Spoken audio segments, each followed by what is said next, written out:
BJP கட்சியோட மாநில பொருளாதார பிரிவு தலைவராக இருக்கிறவர் எம்எஸ் ஷா.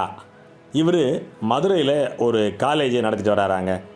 அந்த காலேஜில் படித்த பொண்ணோ இல்லை யாரோ தெரியல, ஒரு குழந்தைக்கு 15 வயசு குழந்தைக்கு நான் உனக்கு பைக் வாங்கி தரேன் அப்படின்னு ஆசை காட்டி அந்த குழந்தைகிட்ட கேவலமான முறையில் பாலியல் வன்புணர்வு நடவடிக்கைகளில் இவர் ஈடுபட்டதாக கூறி போக்சோ சட்டத்தில் கைதாகியிருக்கிறாரு. அண்ணா பல்கலைக்கழகத்தில் அராஜகம் நடந்துருச்சுன்ட்டு தன்னை தானே அடிச்சுக்கிட்ட அந்த ஆடு செருப்பு போட மாட்டேன்னு சொன்னேன், இன்னைக்கு கற்பழிச்சவனையே கட்டி பிடிச்சிட்டு இருக்கியே, வெக்கமாக இல்லையா அவனுக்கு அப்படின்னு தமிழ்நாட்டு மக்கள் இந்த ஆட்டை பார்த்து கேட்குறாங்க. நீ சவுக்காலேயே அடிச்சுக்கின்னு சாக வேணாமா அப்படின்னு கேட்குறாங்க. மானஸ்தனாக இருந்தால் நீ ரோட்டில் இறங்கி சவுக்கால ஒன்று அடிச்சுக்கோ, இல்லை உன் கட்சிக்காரனை அடி. உன் கட்சி பேரே பாலியல் ஜல்சா கட்சி, இதில் உனக்கு வாய் வேறையா ஆடு.